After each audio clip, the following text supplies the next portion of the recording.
मंजुळा, आईला औषध दे आणि भाज्या संपल्यात ना तर बाजारात जाऊन भाज्या घेऊन ये. ठीक आहे आत्या.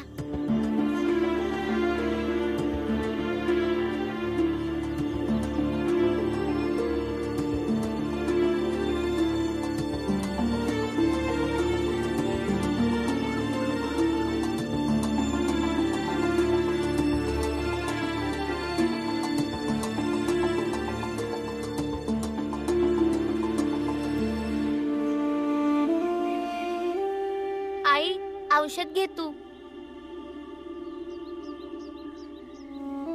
तुळसा चल, आत्या बोलवत आहे.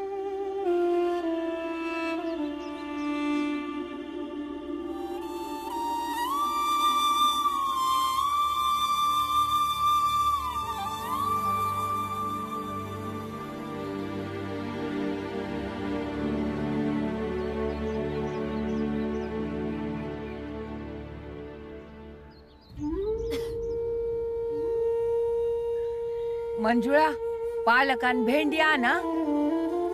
नाही आई, पालक नाही खायचा आहे. तू कोबी चांगली बनवतेस. वय आई, मला बी कोबी खायची आहे. आई, जर शिरा बनवला तर अजून मजा येईल. वय आई, शिरा मला बी लय आवडतो. आई, मला मिरचीचा ठेचा. तुम्ही बाकी समजे काय बी म्हणा, पर मला तर माझ्या बायकोच्या हाताची पडवळ बटाट्याची भाजी जास्त आवडते. तू कोबी चांगली बनवतेस. मला बी कोबी खायची आहे. मला बी शिरा लय आवडतो. मला मिरचीचा ठेचा. मला पडवळ बटाट्याची भाजी जास्त आवडते. शिरा मला खूप आवडतो.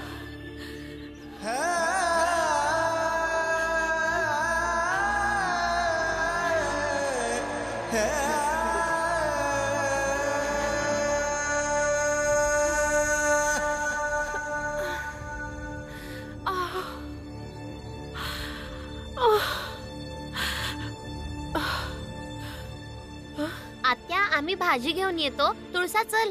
हा, सांभाळून जा. हा, लवकर चल. वय कुठं जात आहे तुम्ही दोघी? भाजी घ्यायला. दे इथं, मी घेऊन येतो.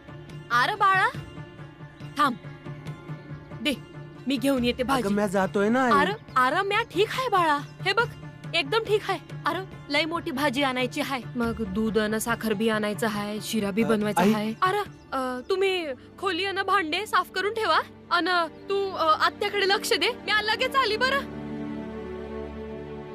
कुणाचं बी ऐकणार नाही.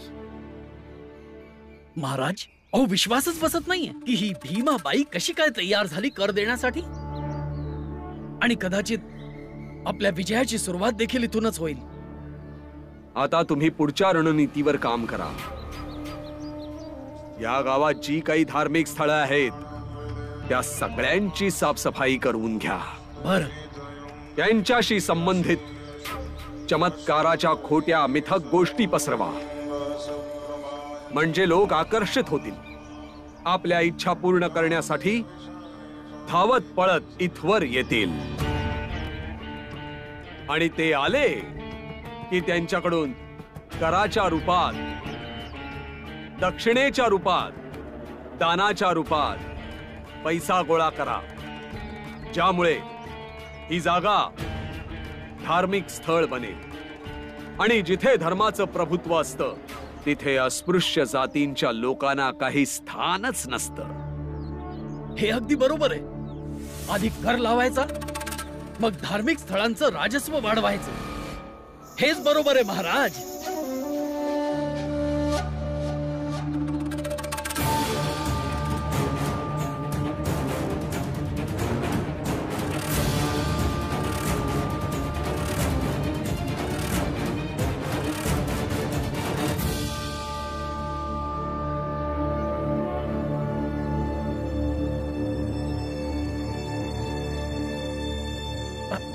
महाराज, ही भीमाबाई तर आपल्याकडेच येत आहे. आता हिनं कर देण्याचा विचार तर नाही बदलला ना? थांब थांब तिकडं. काय झालं भीमाबाई? तू कर देण्याच्या निर्णयावरून मागे तर सरत नाही आहेस ना? बघ, तुला समजवतोय, जर तुला तुझ्या नवऱ्याची, मुलांची पूर्ण कुटुंबाची सुख शांती पाहिजे असेल ना, तर तू जो कर देण्याचा निर्णय घेतला होता ना, त्यावर कायम राहायचं. समजलं का?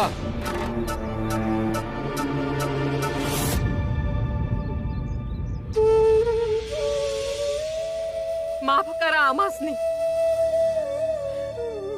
आपल्या परिवाराकडून मी हात जोडून माफी मागते तुम्हा समद्यांची.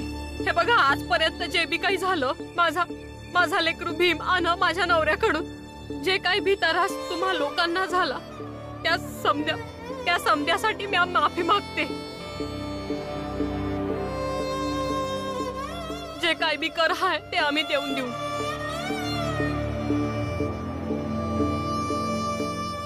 फक्त एक विनंती आहे तुम्हासनी, माझ्या लेकराला, माझ्या नवऱ्याला त्रास नका देऊ तुम्ही. त्यांना कधी बी नका देऊ, मी असू किंवा नसू.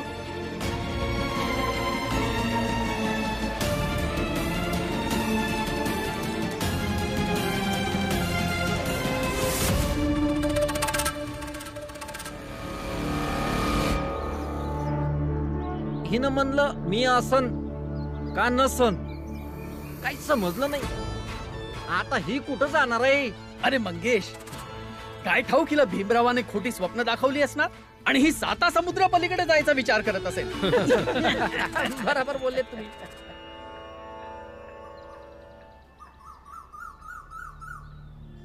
आता कसं वाटतंय आत्या? आधीपेक्षा लय बरी आहे. तुम्हा दोघांची परीक्षा कधी आहे? आत्या, आता परीक्षा आहे तर होऊन जाईल ना. यात खुश होण्यासारखी कोणती गोष्ट आहे? नाही भीम, तुझ्यासाठी हायच. मी तर स्वतःविषयी सांगत आहे. आनंद, अभ्यास तर करावा लागल ना बाळा. आत्या, तुझ्यासाठी नारळ पाणी, यानं तुला ताकद मिळेल. नंतर पिते बाळा. आई कुठे आहे? भीम, आई स्वयंपाक करते आणि भरपूर स्वयंपाक करते. मंजुळा, हा? हे दूध घे, यात टाकून दे.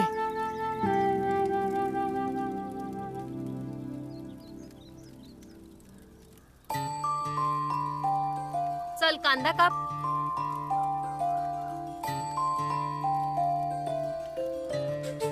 दादा, आज तर लय मजा येणार आहे.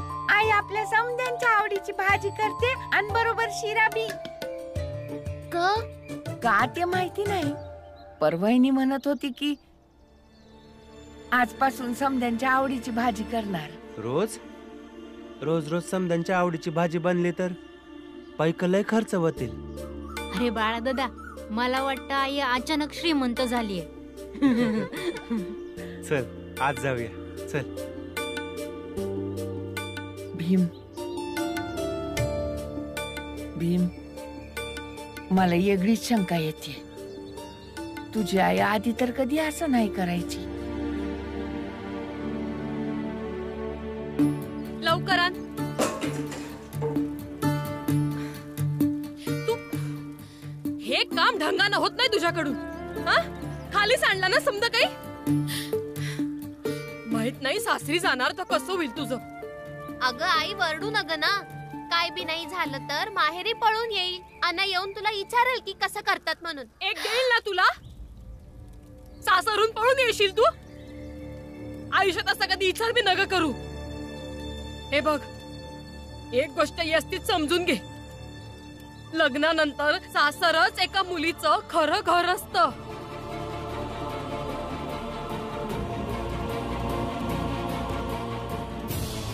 आणि कोणाचा काय भरोसा बाळा. हा, कोण हाय कोण नाही, कोण निघून जाईल.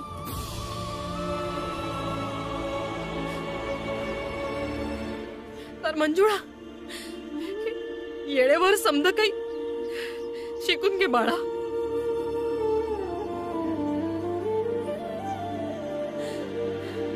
वय ना. चल.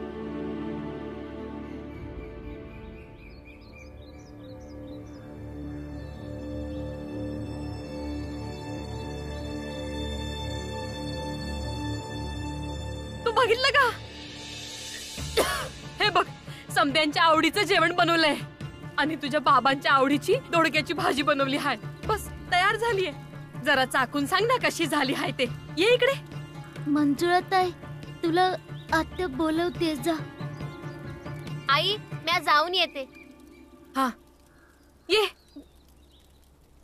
बस अन सांग मला कशी झाली आहे.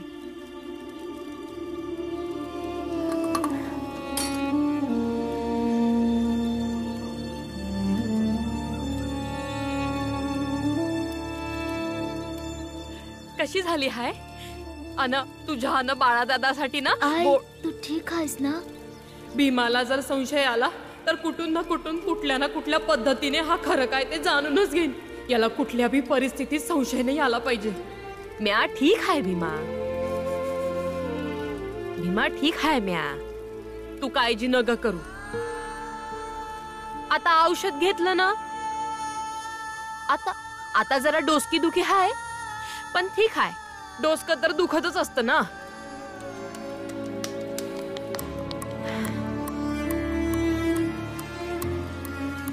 माहित आहे मला तू काय विचार करत आहे. हेच ना की जी आई एक एक पैक्याचा हिशोब ठेवते ती एवढं समद स्वयंपाक का बनवत आहे. हा, ऐक, म्या कोणाला तरी बोलताना ऐकलं होतं की जर देवाला खुश करायचं असेल ना तर वेगवेगळ्या प्रकारचं जेवण बनवून त्याचा प्रसाद चढवा. बस देव खुश होतात. अन माझ्यासाठी तर माझा नवरा, माझे लेकर, तुम्ही समजा काही आहे ना. तर म्या विचार केला की म्या बी वेगवेगळ्या प्रकारचं समध्यांच्या आवडीचं जेवण बनवते. मग तुम्ही लोक खुश होणार, है ना? आई, बाबा पण तर नाही आहेत. जर तू एवढ्या मेहनतीने एवढं समद बनवतेस तर त्यांना बी द्यायला पाहिजे ना.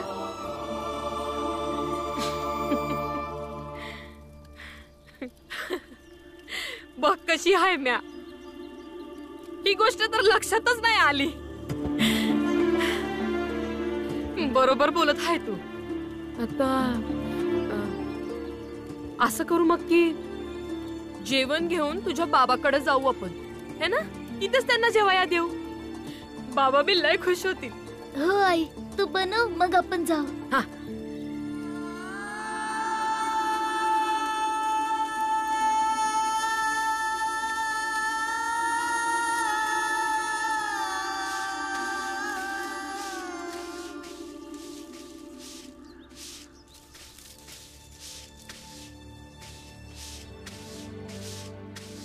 रामजी, काय शेठजी? बाकी लोक तर सगळे सुट्टी घेऊन घरी गेलेत. तू आतापर्यंत काम करतोयस. हे तुझं तुझ्या कामासाठी असं समर्पण बघून माझ्या मनात तुझ्याबद्दल आदर भाव निर्माण झालाय. तू रिटायर्ड सुभेदार असूनही आपल्या कुटुंबासाठी हे काम करतोयस, ही खूपच मोठी गोष्ट आहे. मी सगळ्यांच्या समोर तुझ्याशी असं बोलू शकत नाही जसं आता बोलतोय. माझ्या हतबलतेला तू समजू शकतोस. शेठजी, रागवणार नसाल तर एक बोलू? हो, बोल ना. मी जवापासून इथं काम करतोय तेव्हापासून बघतोय तुम्ही तुमच्या घरासाठी लय कमी वेळ देता. आणि तुमचं घर इथनं लय दूर बी नाही आहे. थोडा वेळ कुटुंबाला बी द्या. कुटुंब सोबत असेल तर जीवन सुखी होतं. आणि तुमची काही मजबुरी बी नाही आहे असं घरापासून दूर काम करण्याची. हो, बरोबर बोलता तुम्ही.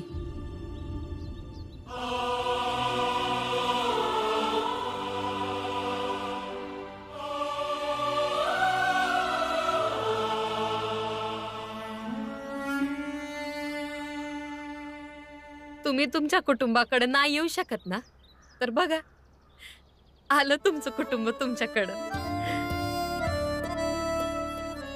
पर तुम्ही दोघं इथं? बाबा, आईने आज समद्यांच्या आवडीचं जेवण लय चांगलं बनवलं आहे आणि बाबांनी नाही खाल्लं तर जेवणाला अर्थच काय.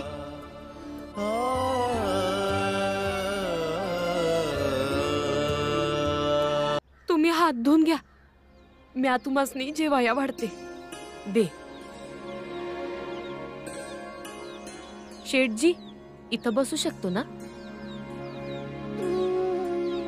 शेठजी, मला माहित आहे का तुम्ही अस्पृश्य लोकांच्या घरचं जेवण नाही जेवणार, पण बाबा म्हणतात का जेवणाच्या आधी सर्वांना विचारायला पाहिजे.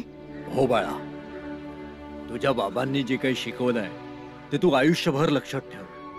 आणि लहानपणापासून मला जे शिकवलं आहे ते मी नाही विसरू शकत. तुमच्यासोबत जेवण तर नाही करू शकत, पण प्रार्थना करू शकतो. तुम्ही नेहमी अशा गुण्या गोविंदाने नांदत राहा आणि आनंदी राहा. बस हेच तर नाही होऊ शकत. आता आम्ही समजे एक सोबत नाही राहू शकत.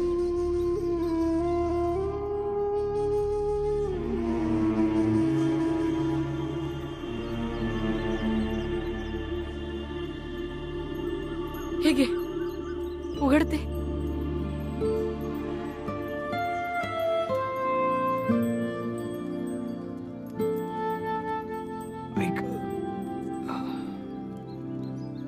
आओ, ते पाणी कुठून आणू? तिकडं मोरीच्या बाजूला. तिकडं आत्ता आली. बस उघडून ठेव. बरोबर बोलत होते रामजी. मला आता घरी गेलं पाहिजे. आपल्या कुटुंबालाही वेळ दिला पाहिजे.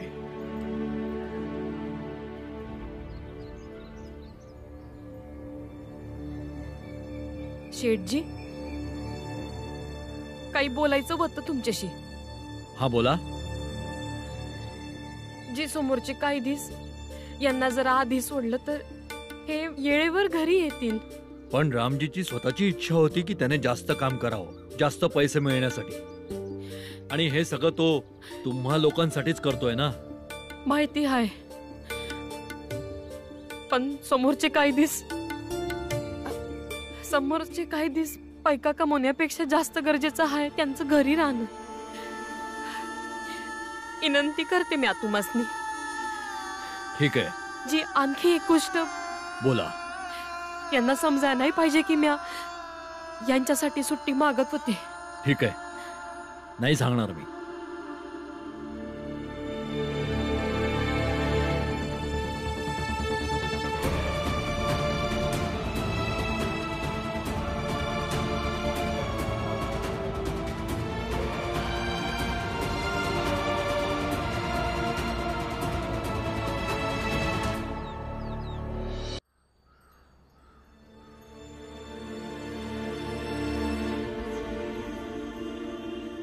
काय होतं भीमाबाई?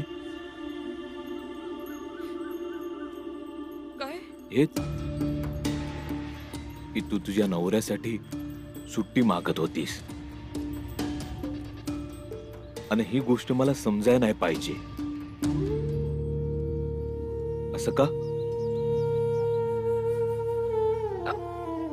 बस असंच ते.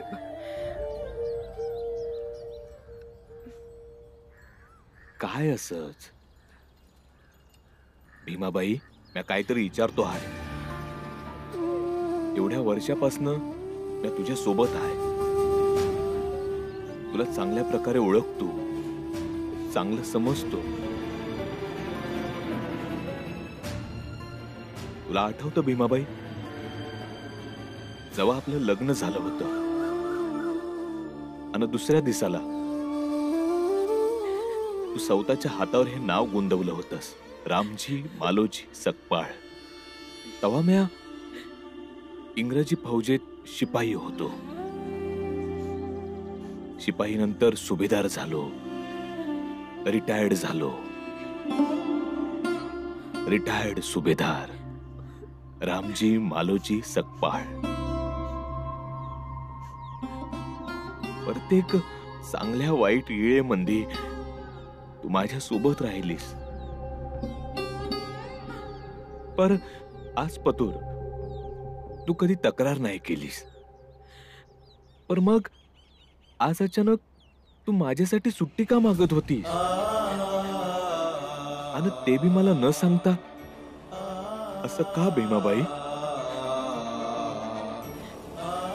नाही सांगू शकत. काय नाही सांगू शकत? शेटजीला सांगू शकते आणि मला नाही सांगू शकत.